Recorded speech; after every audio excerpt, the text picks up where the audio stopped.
This is Mike tuning in to the God's Trinity podcast here with Grand A. And what chapter of Genesis are we in today? We're starting with Genesis chapter. What chapter is this? It's chapter 5. We're going to start with verse 1. Genesis 5, verse 1, and I'm going to read this, and it reads, "This is the book of the generations of Adam. In the day that God created man, in the likeness of God made he him. Male and female created he them, and blessed them, and called their name Adam in the day when they were created. And Adam lived 130 years, and he begat a son in his own likeness, after his image, and called his name Seth. And the days of Adam after he had begotten Seth were 800 years, and he begat sons and daughters. And all the days that Adam lived were 930 years, and he died. And Seth lived 105 years, and begot Enos. And Seth lived after he begot Enos 807 years, and begot sons and daughters. And all the days of Seth were 912 years, and he died. And Enos lived 90 years, and begot Canaan. And Enos lived after he begot Canaan 815 years, and begot sons and daughters. And all the days of Enos were 905 years, and he died. And Canaan lived 70 years, and begot Mahalaleel. And he begot Mahalaleel. And Canaan lived after he begot Mahalaleel 840 years, and begot sons and daughters. And all the days of Canaan were 910 years, and he died. And Mahalaleel lived 65 years, and begot Jared.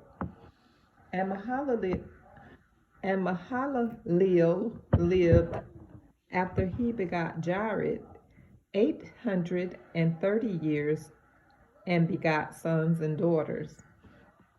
And all the days of Mahalaleel were 895 years, and he died. And Jared lived 162 years, and he begot Enoch. And Jared lived after he begot Enoch 800 years, and begot sons and daughters. And all the days of Jared were 962 years, and he died." Let's stop there. Let's stop there and talk about these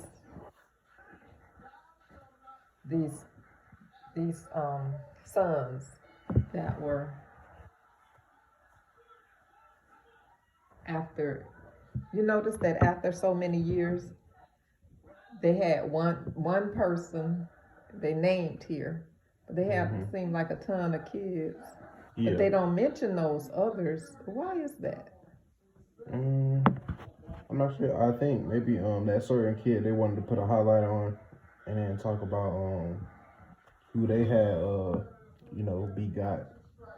I'm thinking maybe that these particular children out of the bunch, maybe they were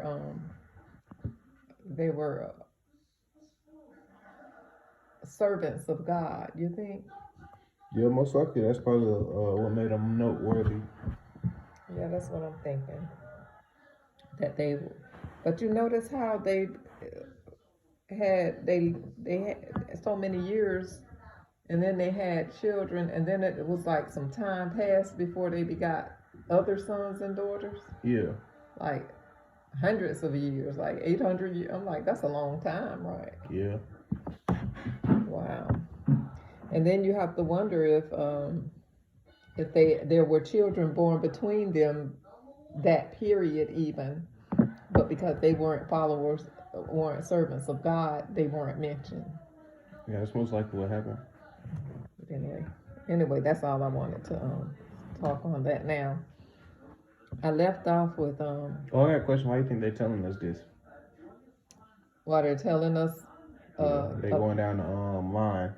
Well, because it's telling us about the generations. Mm-hmm. This is the book of the generations of Adam.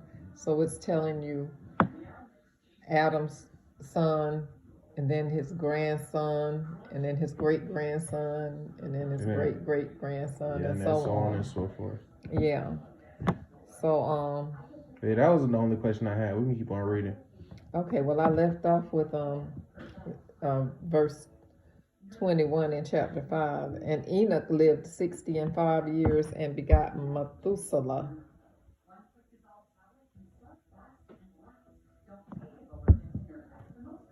And Enoch walked with God after he begot Methuselah 300 years and begot sons and daughters. What does that mean? And Enoch walked with God after he begot Methuselah 300 years and begot sons and daughters. I think he passed away. No, he couldn't have passed away. He walking with God. That means he living day to day serving God. Yeah. I was taking that a little too literal. Yeah, it's farther down when he actually did. Yeah.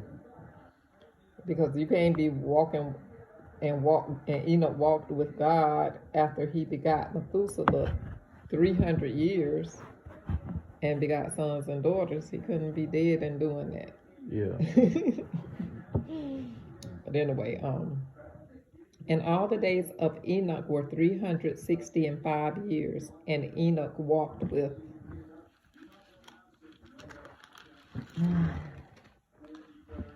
God, and he was not, for God took him, meaning that this is when he died. Yeah. Well, he didn't die. Enoch didn't die.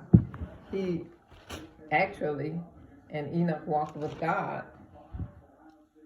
and he was not, for God took him. So Enoch was the only man that didn't die that God took. Yeah. God actually came and took him. And Methuselah lived 187 years and begot Lamech. And Methuselah lived after he begot Lamech 782 years and begot sons and daughters. And all the days of Methuselah were 969 years, and he died. And Lamech lived 182 years and begot a son. And he called his name Noah, saying, "This same shall comfort us concerning our work and toil of our hands, because of the ground which the Lord hath cursed." And Lamech lived after he begot Noah 595 years and begot sons and daughters. And all the days of Lamech were 777 years, and he died. And Noah was 500 years old, and Noah begot Shem, Ham, and Japheth. That's the end of our chapter. Yep. I think we should probably cut into the other one a little bit, because that one was just talking about, the generations and stuff like that. So we should probably read. Go ahead and read chapter 6. Yeah. I think I'm gonna read for a change now. Okay. But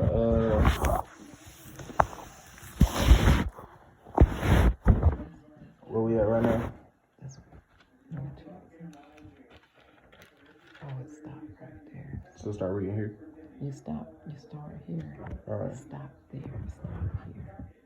All right. And this is gonna be chapter 6.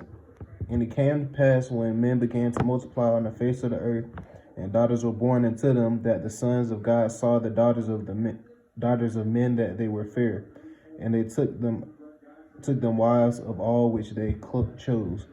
And the Lord said, My spirit shall And the Lord said, My spirit shall not always strive with man, for that he also is flesh, yet his days shall be 120 years. There were giants in the earth in those days, and also after that, when the sons of God came unto the daughters of men, and they would bear children to them, the same became mighty men which were of old, men of renown. And God saw that the wickedness of man was great in the earth, and that every imagination of the thoughts of his heart was only evil continually. And it repented the Lord that he had made man on the earth, and grieved him at his heart. And I feel like that's real important, isn't it? That line right there. Say that again. God saw that the wickedness of man was great in the earth, and that every imagination of the thoughts of his heart was only evil continually. Yeah, that And is. it repented the Lord that he made man on the earth, and grieved him at his heart. Yes, that is that very part right important. It's very important So because what's your thoughts on that? my thoughts on that is God, he went out of his way for us to make us in his image, and then he made first he made a place for us in Eden, and then he made us in his image, and he put everything there, and even after we sinned, he gave us, some time to repent and try to come back around, get some understanding and come back around even after that. And then man, just the only thing they want to think on is evil. And you think that evil is the same stuff that we're doing today? Yep. Definitely. They were even, because they were those were some intelligent folk back then. You understand? We just done filtered down a lot in our thinking and everything. But back then they were like highly intelligent. So it was a real choice for them to go into the evil spectrum, versus the good, going to the seeking after the Lord and worshiping the Lord. Yeah, what I took out of that as a whole is that like he gave us a choice at that point, and he showed the pros and cons of each choice, but people still chose to be wicked with those cons. And that's sad. Yeah. Especially after you do everything for this certain, for your creation, and then still go off and, choose to do evil. Right. And when evil had nothing to do with you, and you choosing evil when evil had no part in your creation or being, yet that is what you choose or want to settle with. That's awful. Yeah, it is. Yeah, let's keep it going. But I think I wanted to. Oh, this is what I wanted to talk about. Could you read the verse 4 again? There were giants in the earth in those days, and also after that, when the sons of God came unto the daughters of men. And when the sons of God came in unto the daughters of men, and they would bear children to them, the same became mighty men which were of old, men of renown. Okay, that's what I wanted to slow down and talk about, because they said that the sons of God came in unto daughters of men. What does that mean?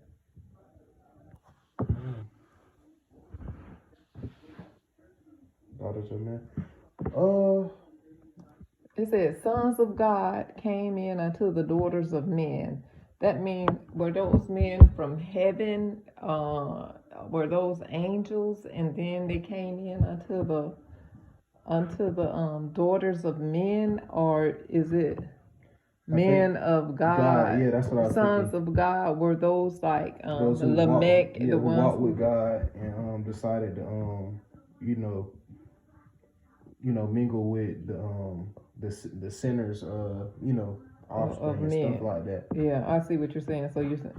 So maybe that was the case, and then those men who because those who chose God, not everybody was, those who did choose God, they was looked on with renown because they were able to take the wives from the from the wicked families and then start a whole another line that walk with God.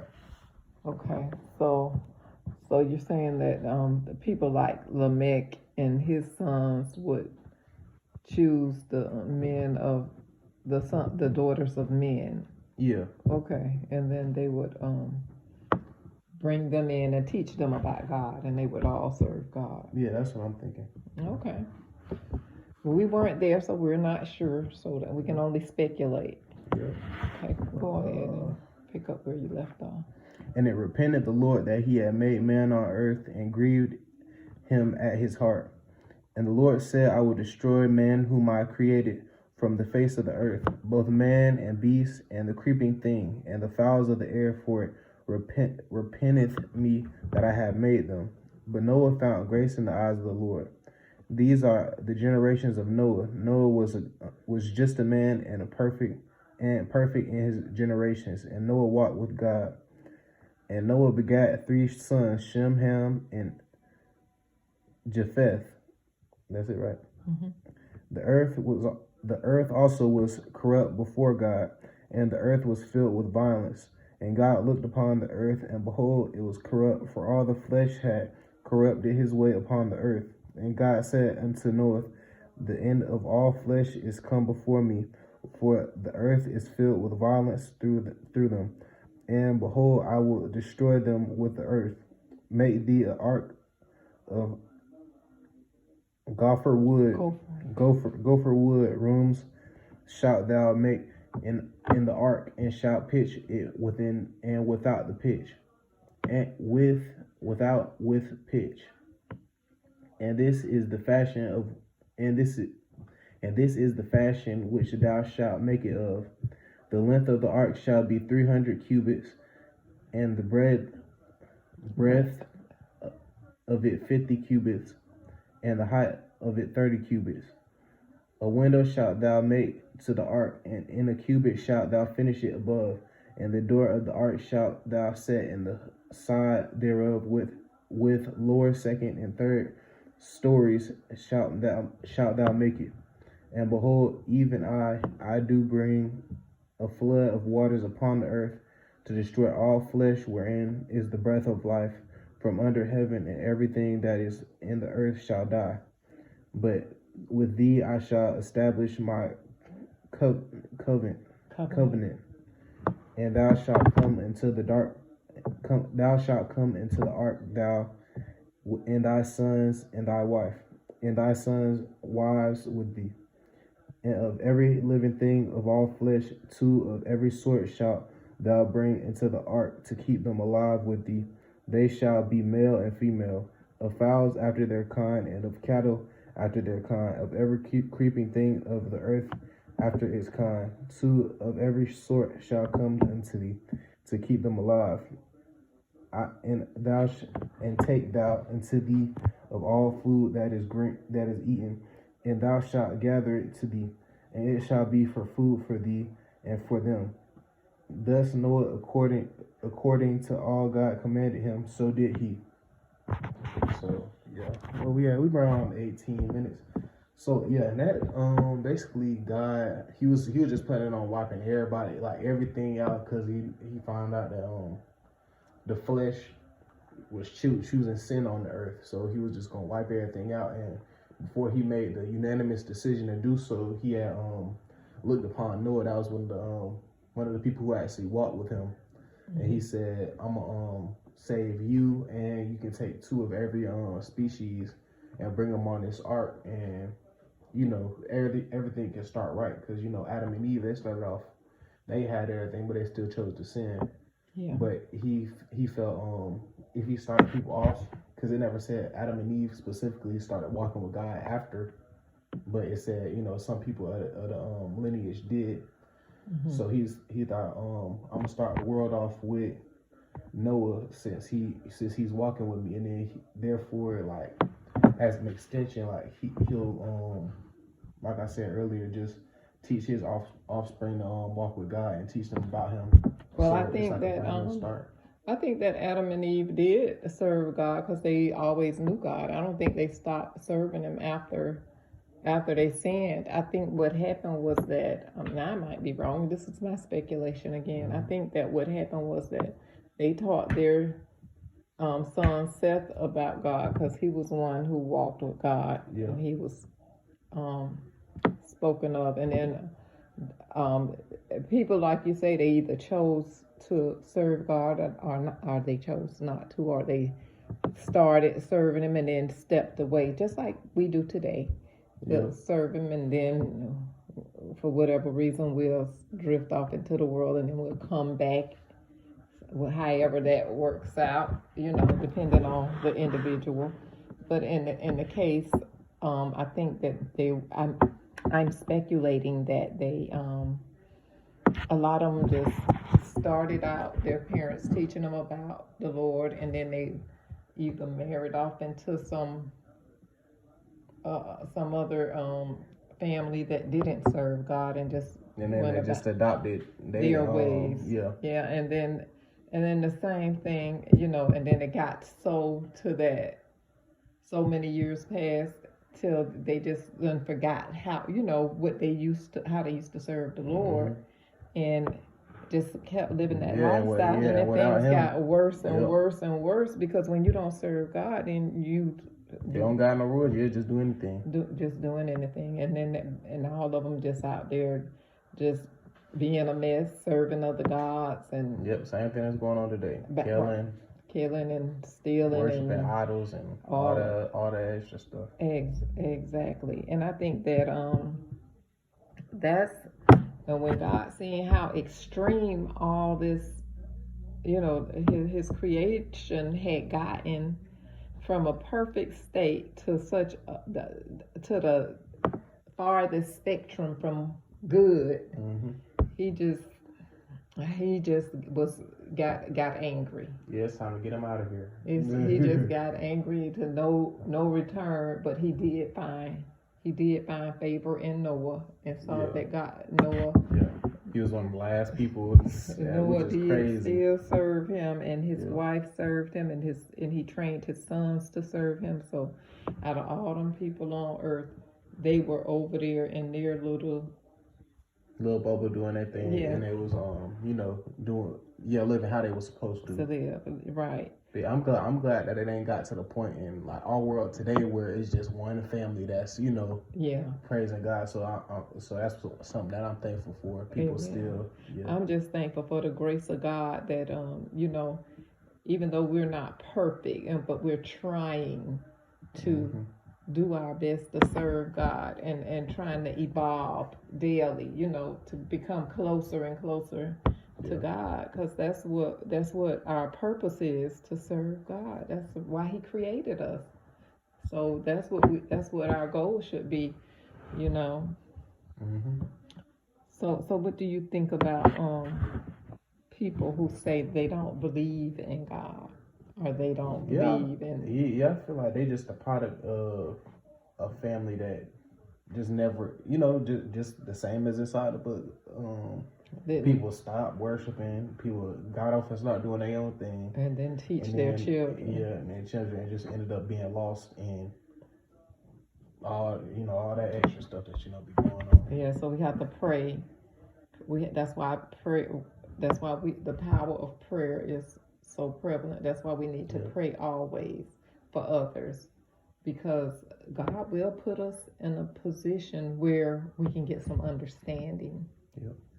He will do that, and once we have that understanding, God is not out here trying to condemn us and kill us because we sin. God tell us that all we have to do is ask for forgiveness in all sincerity, and He will forgive us and once we ask for forgiveness in all sincerity and turn from our evil ways, He will forgive us. Because we can't just say, forgive me, and go do the same sin over and over again. Yeah, that's not sincere. No, it isn't. So you gotta actually be like merciful before you ask for forgiveness and everything. And back to I like to connect our different podcasts back when we first started. The 10 Commandments teach it. We was our main objective with that was just telling people that how important it is to install these basic rules into people, because people just walking around with no moral compass. You just doing anything thinking prioritizing themselves Right. over everything. Right. You're supposed to prioritize God. Exactly, because God said we should teach our Mhm. children as we walk along the path. Those 10 commandments, teach them as we sit in our homes, those 10 commandments, and make those 10 commandments the forefront of our thoughts. Mm-hmm. And if our children know these things when as they're growing up, it's instilled in them. So when they grow up, not only is they gonna have successful lives and abide by God, they also gonna teach their kids about it. Exactly. Just keep it going. Exactly. I was about to say the same thing. Yeah, the main objective is just not to get caught up in the world so much. Yeah. Just to get caught up more with God and what you're supposed to do. Exactly. And that is to just try to live a life of decency without harming one another. Instead, we should be uplifting one another, encouraging one another. Yeah. And I feel like it's not even like the 10 Commandments not even hard for real. Right.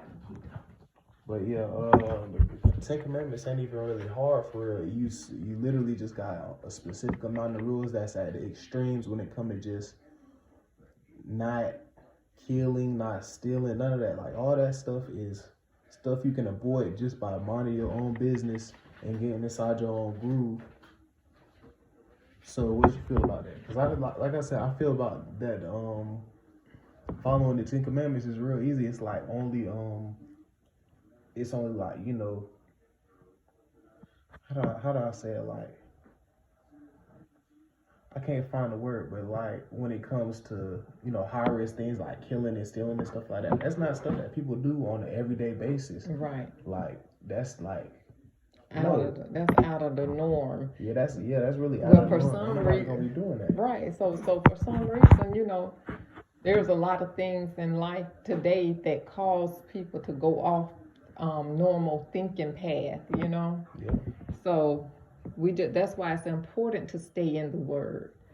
That's why it's so important to stay in the Word and be in prayer. And I was reading this Bible verse, Ephesians 4:32, last night, and it reads, "And be ye kind to another, tender-hearted, forgiving one another, even as God for Christ's sake hath forgiven you." People make mistakes. We make mistakes. Because this is a world of sin. Jesus Christ came to forgive us all with stipulation. Mm-hmm. So this is just reiterating that, we need to be forgiving towards one another. Because, And I don't even necessarily mean bringing them back inside the same position that they was in your life beforehand. Right. That's just noticing what they did. Yeah. And depending on whatever they did, if it's serious enough, get them from around you, but always just stay cordial with them. Just don't be holding nothing, don't be holding nothing negative emotions inside your soul, because that never turns out right. No. You just gotta know deep down that you forgive people. God gonna handle anything that's unbalanced. Right. That's all I gotta say about that. Yeah, but you have to forgive people. It doesn't necessarily mean that you're going to forget what they did, because you can't change a person's heart. They, through their actions, can change your heart, because when people make mistakes, it doesn't mean that they don't change for the better. Because a lot of people make all kind of we all make all kind of mistakes, but it doesn't mean that we're not growing every day and evolving and becoming closer to the Lord.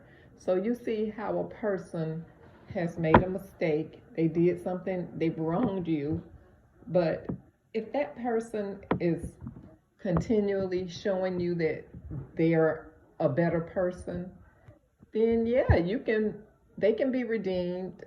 I believe they can be redeemed. What you think on that? So like, what do you mean by redeemed? Like having them be inside the same spot as last time? As in, they've proved themselves that they have repented and they're sincere, and yes, they can take that place in your heart. If you're a Christian and you have forgiveness in your heart, then and if they're showing this, if they're showing Ephesians 4:32, and be ye kind to another, tenderhearted, forgiving one another, then yes.